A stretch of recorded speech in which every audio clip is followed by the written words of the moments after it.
Hey gang, it's Todd Nauck. Welcome back for part 3 of this Wolverine Nightcrawler commission on this X-Men sketch cover. This time I'm doing a watercolor approach to the colors. Usually I do Copic marker videos. This time I'm doing a watercolor one. I haven't done, this is only my second watercolor piece to do on my channel, the previous one being the Carol Danvers Captain Marvel piece.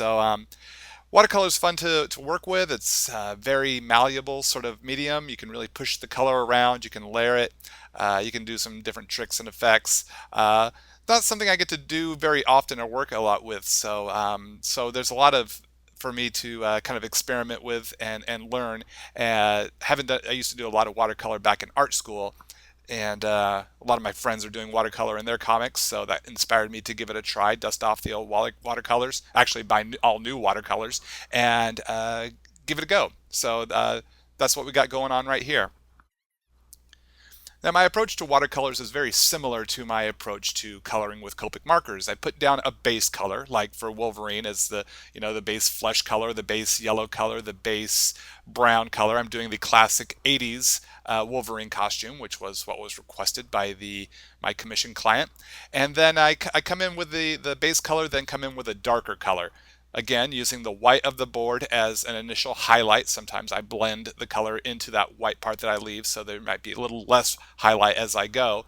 But it's kind of just a basic kind of rule of thumb, and I feel helps give the character a little more depth. Now with watercolor, I'm mixing my colors off to the side. I'll have to do a video at some point where I'm showing you mixing my colors. But you just take a tube of the watercolor and put some onto the tray, and then you can add other colors to mix with it to make the shade that you want. So that's what I've done here. So I create a basic brown that I feel is matches Wolverine's 80s costume, and then after I get a base coat down, I put in a darker shade, same as I did with the gold there on his mask. A little bit earlier I had a base shade, then I darkened it up, maybe put a little teeny tiny bit of black into that yellow to that gold color I created, and just to darken it up, create a little bit of a darker shade, or maybe a little bit of brown. That's kind of the fun with watercolors, is that you can experiment. You can have a little test sheet of paper off to the side, and you can test out the color that you're creating to see if it's what you want. The more water you use, the lighter the color is going to be. The more, if you don't put as much water into the paint that you're mixing, it's going to have a thicker, darker sort of hue to it.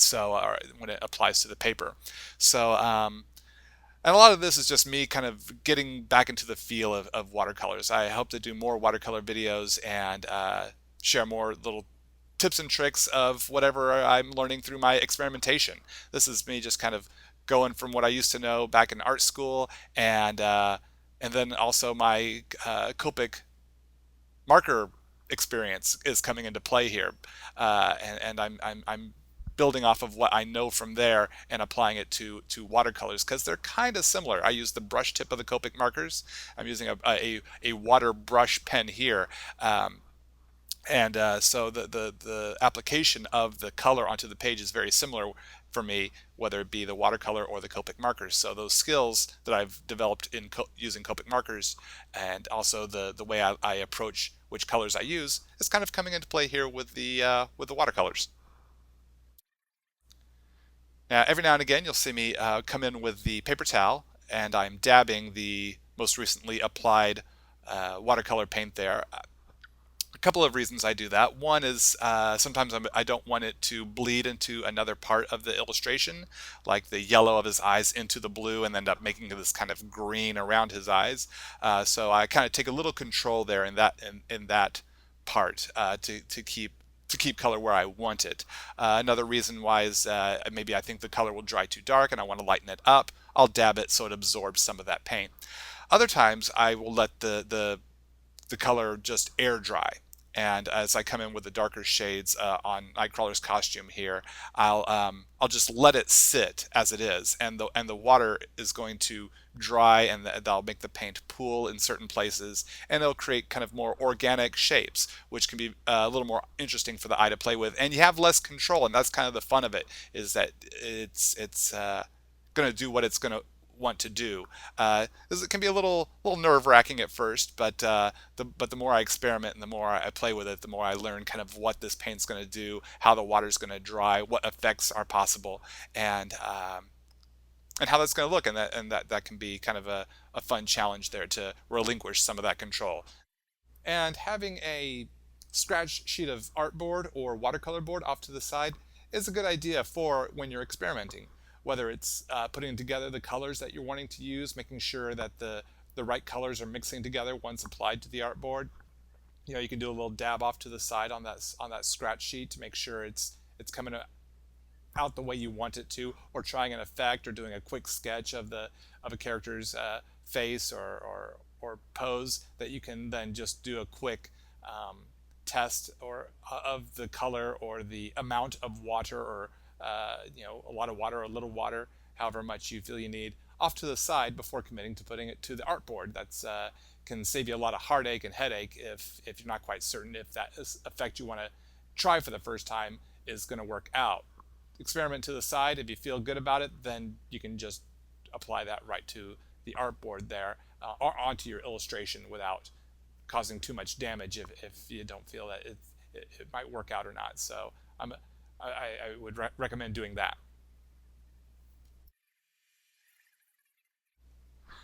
So I've got a cooler shade background here because Wolverine with his golds and browns, and Nightcrawler with his red costume, those are a lot of warm colors. So I want cooler colors to help them pop off the page a little bit more. So doing a danger room here for their background. So I'm getting in just an initial shade for the wall.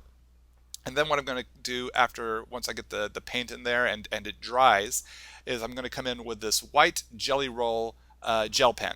And I'm going to use it for little tiny details of white, like the highlight in Nightcrawler's eyes, some of the highlights on the housings to Wolverine's claws, highlights and reflections in the like little dust particles in Nightcrawler's teleportation smoke effect here.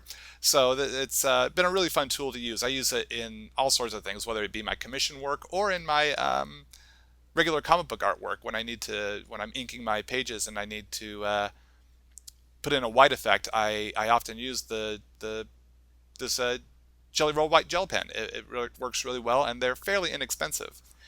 Now for what I'm going to do here in just a moment after I finish putting in more of these little dots is I'm going to add some detail to the danger room wall. I don't want just a plain flat background of color. I want to tech it out a little bit. If you read the X-Men comics, or even if you've seen the movies, their walls are a bit teched out. So I'm using my T-square and straight edges and Pigma Micron marker here to draw in some different panels onto the wall. They're all mismatched sort of lines